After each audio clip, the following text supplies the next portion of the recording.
Well, hello everybody, and I'm very thankful for the opportunity to speak in this forum. I am not a pedagogical expert, but I am a lecturer in marketing and business strategy. So please take this perhaps a disciplinary point. It might not necessarily work for sciences or any other discipline, so please bear with me. But anyway, I changed the title of the presentation into the positive form. Right? The title in the program is a little bit negative. This is a little bit positive. I'm going to talk about active assessments, an experience of how to create, what is an active assessment, how to do them, and how to use them to foster active learning. Now, this paper, this version of the presentation is a version of a paper presented recently in the ANSMAC, Australia New Zealand Management Conference in December, where it won Best Paper Award. So here is I'm taking a part of that presentation that it has been ongoing for 3 years with colleagues from the UK in Lancaster and Manchester, Katie Mason and Luis Araujo.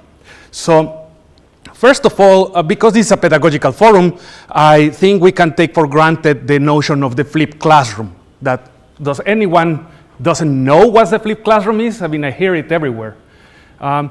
But for those of you who don't really know about this, the flipped classroom is a pedagogical approach that calls for shifting the class from a passive learning into active learning. And the core idea is that the passive learning is students, they're sitting, listening to something passively, and then the active version of that is students actively participating, interacting, and so on. So that's normally researchers present this as a continuum between it's either passive and there are some stages in which you make it active. All right? Now, what we're going to see today is that, well, the flipped classroom is super trendy. Everyone wants to flip classes. We have rooms here that are flipped classroom rooms. Everyone is talking about flipped classroom. Have you flipped your classroom yet? And so on. Why? Well, first of all, I will argue that it creates a very good straw man. The straw man is the boring lecture. So, are you a boring lecturer? You don't want to be a boring lecturer? Then flip your classroom and be an active lecturer. Oh, great.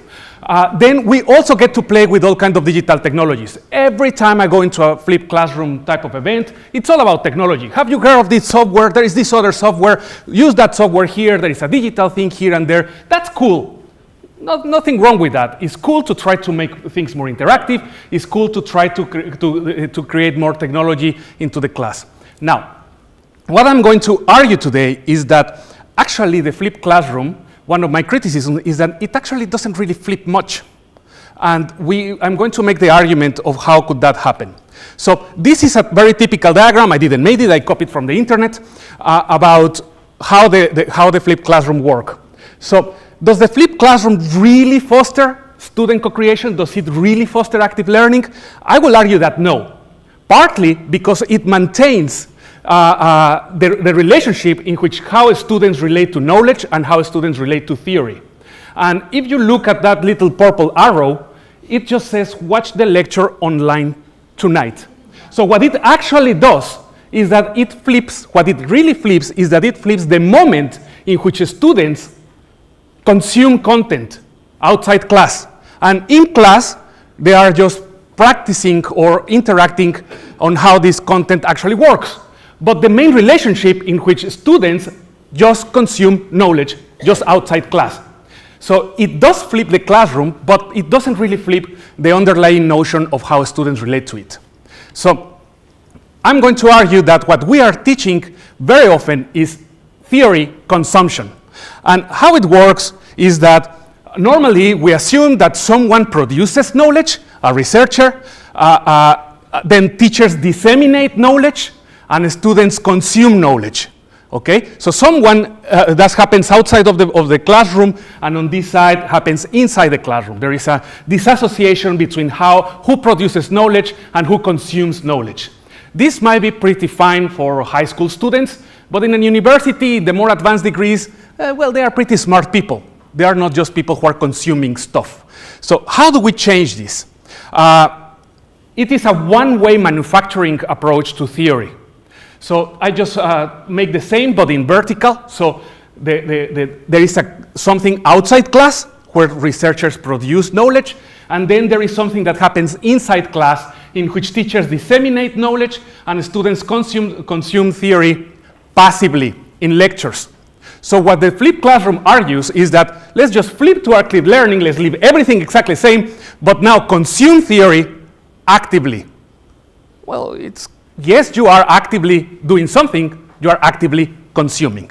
So what I argue here and what I question is that if we're really going to do active learning, shouldn't we really do the active part of students participating in the construction of knowledge?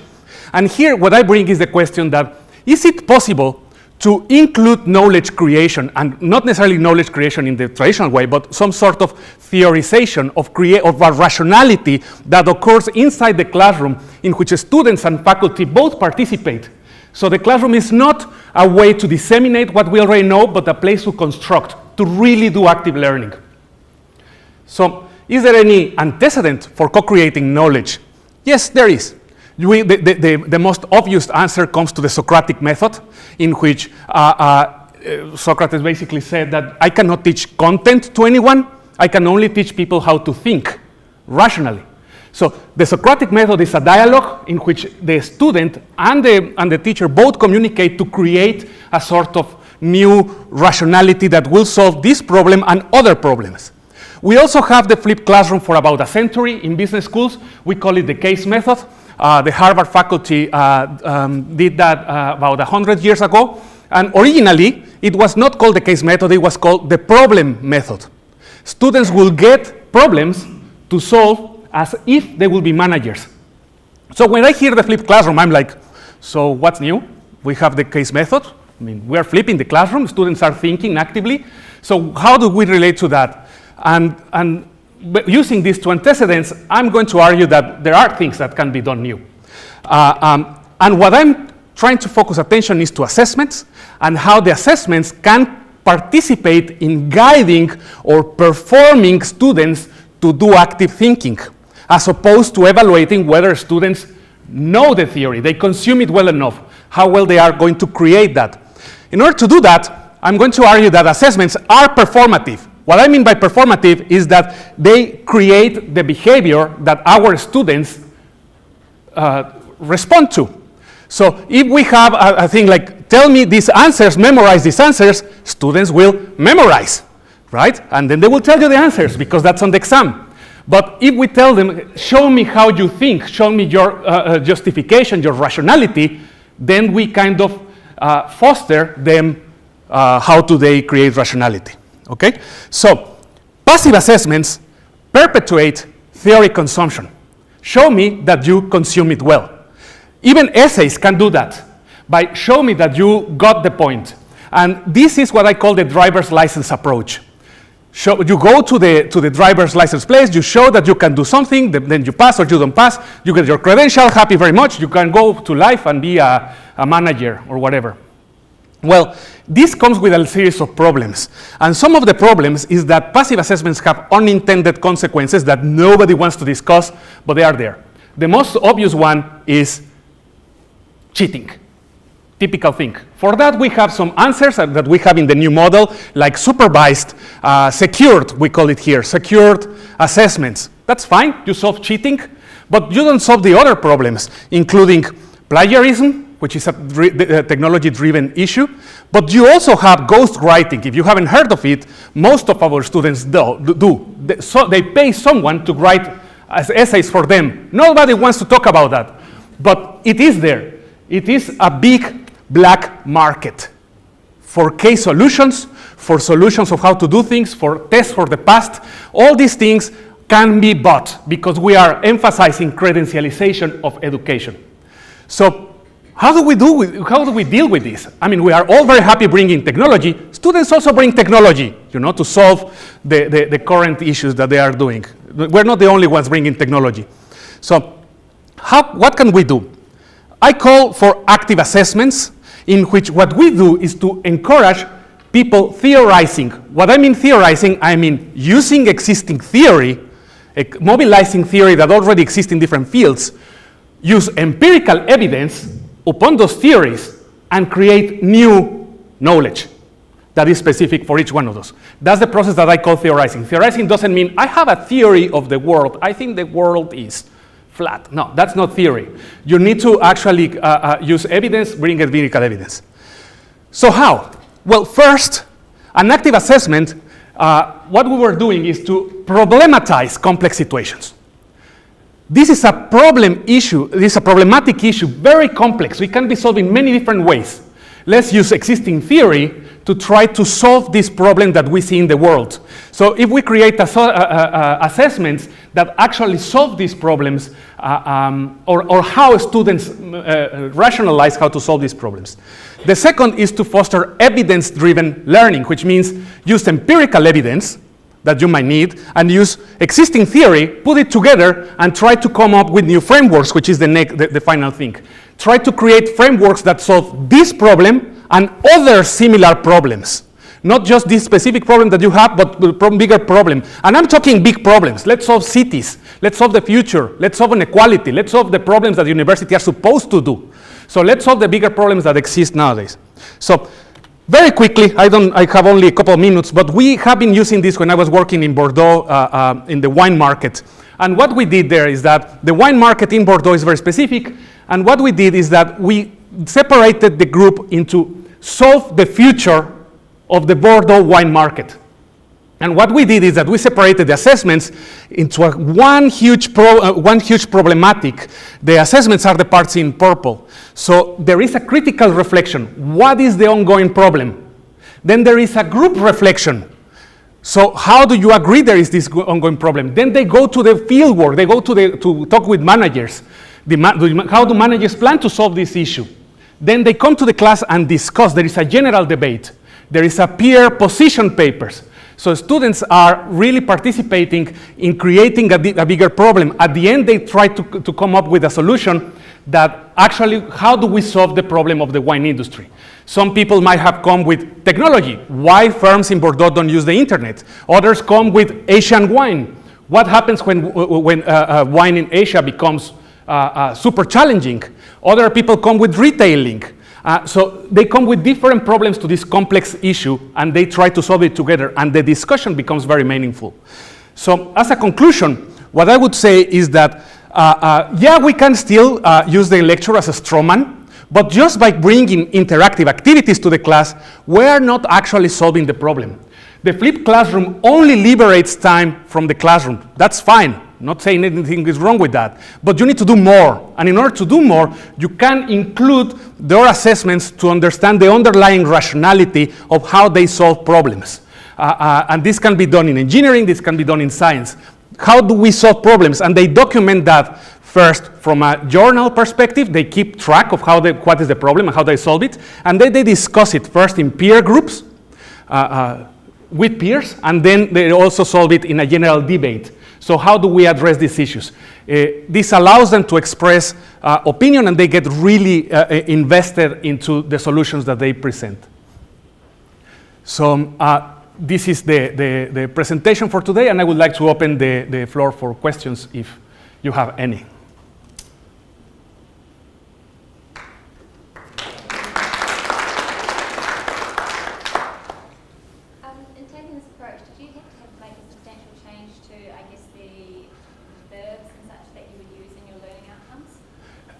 Well, I did this in Bordeaux. We didn't have this format of learning outcomes. We have something else. But what we did is that we aligned what we will call here the intended learning outcomes and the research questions. So we will produce a group research during the class. And this research will come from the individual people understanding the problem into actually conducting field research, which in my field, it means talking with managers and talking with consumers, and then making sense of what does this mean for an overall problem, which in the Bordeaux case is that what are we going to do with wine? We live out of wine and we're disappearing. What do we do with this? So they try to solve an issue, and this overall theme is how it forces them to think into complex issue, and the assessments are all linked to document rationality. Document how you arrive to that decision, as opposed to show me that you know the theory. How did the students feel about it? Well, at the half of the class, they hated it. seriously, I mean, part of this problem is that part of the project is that people from the learning innovation like departments receive complaints from the students saying that, why am I doing the researcher's job? The researcher has to do research. I'm paying money to be a research assistant for the researcher. I don't see value in that. Show me the bullet points of how to solve the problem. You solve it, then you tell me. So we had to develop this project to convince learning educators and learning the administration to say, like, look, there is a pedagogy here. There is a learning process. After the course, when they came up with all the general discussions, then they love it, because they really feel like experts. They feel that they solved something. And it's not only a feeling. They did solve issues. They have positions. So when they go with companies, they say, like, I know your problem, and I know how to solve it. And then it's much more interesting than, I'm an accountant, and I want to be hired because I need money. So it's a much better proposition to say, I thought about your problems. If you hire me, I solve them. So eventually they got it, but at the beginning they were really unhappy about that. Another question? Yes? Sorry, just also my first question. Could you elaborate a little bit more? What do you mean by flipped classroom? Because I thought this theory cooperation is actually part of flipped classroom. The flipped classroom, how they sell it, is a co-creation. So if you read the papers, they promise you co-creation. They promise that students participate. But if you double-click into how exactly they do it, you realize there is no co-creation. There is the same consumption, but it happens outside of the class. Of course, they don't acknowledge that. They will say that they are actually interactively co-creating this. My criticism to the flipped classroom is that actually it doesn't really flip anything. The only thing that it flips is the time in which students consume theory. But we can flip if we change from passive assessments into these active assessments. What I mean by active is students actually doing elaborating rationality to solve problems, the complex problems that we need to solve anyways.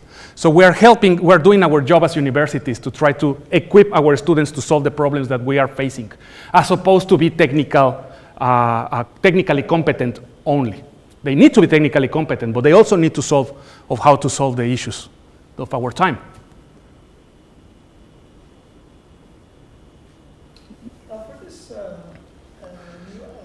Approach to the case method in terms of teaching and assessment. What do you think is a good structure, a good assessment structure in terms of weighting? How would you, what are typical assessment tasks? Yes, so of course adopting this method. The idea is that what you are actually assessing is their rationality. How do they arrive to these solutions, as opposed to the solution? So you assess critical reflection notes. Quite often they keep a diary about that, and then you assess that. It might be around 30%. And then there is the group discussion, first with small groups, which happens in class time, in the team-based learning. We assess how they arrive to the conclusion, and we assess their position papers, which is a technique used by political sciences. And finally, they come with a big debate. And after the debate, they write a reflection on what is the main discussion they have to do. So basically, they write assessments. I could probably use videos, but that's just a technological choice. The point is to assess how they arrive to these solutions. How do they use theory to actually bring a problem and solve it and create a framework that solves these issues into the future? So it's a process, and I will say that it's half about personal reflection on how they did things, and half about the group reflection on how they convince others that this is a good solution to take, or what is their position paper.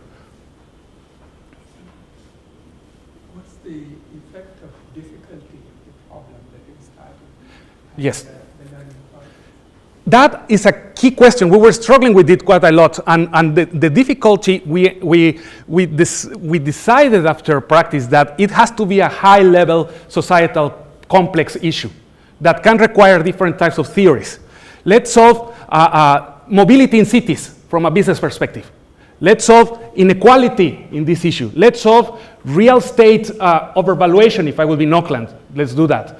Let's solve these big issues, and then they bring different disciplines, and from what perspective are you bringing it? So the accountants might bring more financial issues, while the strategies might bring more overarching themes. So the complexity of the problem needs to be very high so they can approach it from different themes. It's not just the technical competence, but the more generalized solutions. And students tend to be quite happy with these problems because that's the problems that we all are thinking.